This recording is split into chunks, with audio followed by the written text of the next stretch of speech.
नमस्कार। कभी सोचा है कि कैसे कोई कंपनी लगातार अपने से कई गुना बड़े दिग्गजों को भी पीछे छोड़ सकती है? आज हम परसिस्टेंट सिस्टम्स को डिकोड करने वाले हैं, जिसने हाल ही में कुछ ऐसे नतीजे पेश किए हैं जो पूरे आईटी सेक्टर में चर्चा का विषय बने हुए हैं। तो चलिए सीधा इसमें डुबकी लगाते हैं और समझते हैं कि जबरदस्त परफॉर्मेंस के पीछे का राज क्या है। जरा इस एक नंबर पर गौर कीजिए, 33.7%। ये कोई छोटा मोटा आंकड़ा नहीं है।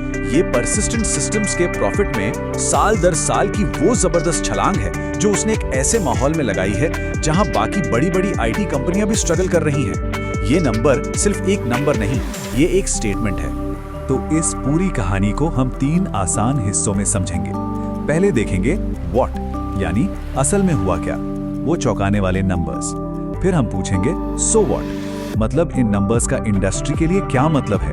और आखिर में हम भविष्य की ओर देखेंगे, नाउ व्हाट, यानी परसिस्टेंट के लिए आगे का रास्ता कैसा है। तो चलिए पहले हिस्से से शुरू करते हैं। तो सबसे पहले वो नंबर्स जिन्होंने सबको हैरान कर दिया है, ये वो आंकड़े हैं जो परसिस्टेंट की इस पूरी कहानी की नींव रखते हैं।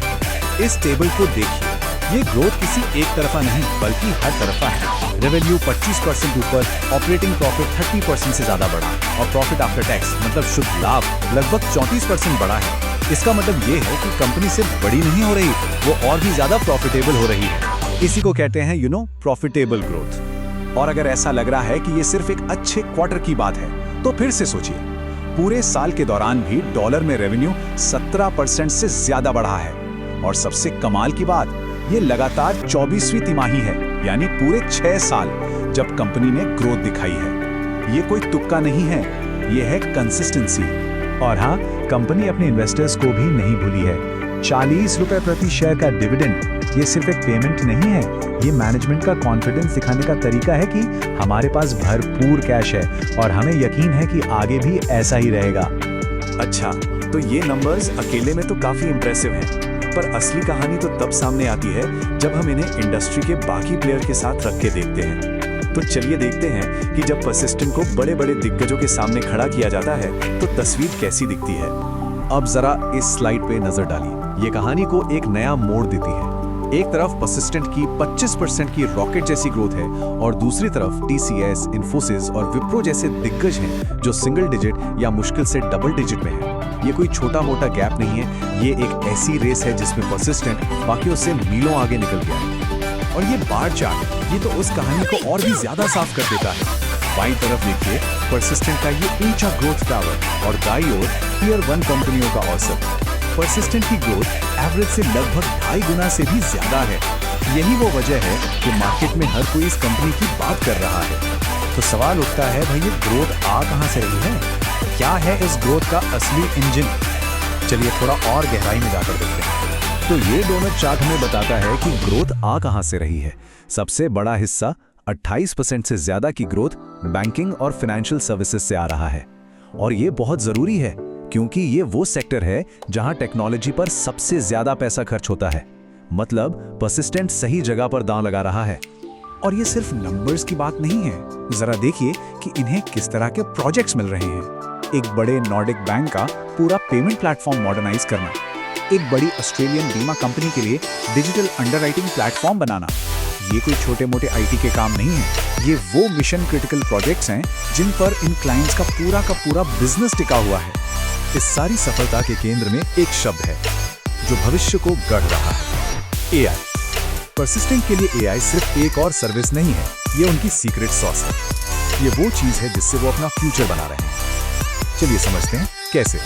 उनकी एआई स्ट्रेटेजी के 3 सिंपल पिलर्स हैं। पहला, वो तेजी से और बेहतर कोड लिखने के लिए एआई का इस्तेमाल करते हैं। दूसरा, वो अपने क्लाइंट्स का बिजनेस चलाने के लिए एआई का इस्तेमाल करते हैं। और तीसरा, और शायद सबसे जरूरी, वो ये पक्का करते हैं कि क्लाइंट का डेटा एआई के लिए रेडी हो। क्योंकि देखिए, गार्बेज इन गार्बेज आउट, खराब डेटा से तो खराब एआई बनेगा, राइट? और सुनिए, ये सिर्फ कोई मार्केटिंग की बड़ी बड़ी बातें नहीं है। कंपनी के सीईओ संदीप कालरा खुद ये बात कह रहे हैं कि एआई उनकी कंपनी के काम करने के तरीके को ही बदल रहा है, उसे और मजबूत बना रहा है। जब कंपनी का लीडर खुद अपनी स्ट्रैटेजी को लेकर इतना क्लियर हो तो ये मार्केट के लिए एक बहुत पावरफुल सिग्नल होता है। तो अब आते हैं $1 मिलियन क्वेश्चन पर, नाउ व्हाट, यानी अब आगे क्या? देखिए, जब कोई कंपनी इतना जबरदस्त परफॉर्म करती है तो जाहिर है उसका शेयर महंगा हो जाता है। और बस यहीं से मार्केट में बुल और बेयर यानी तेजी और मंदी वालों के बीच की असली बहस शुरू हो जाती है। तो यहाँ कहानी के दो साइड हैं।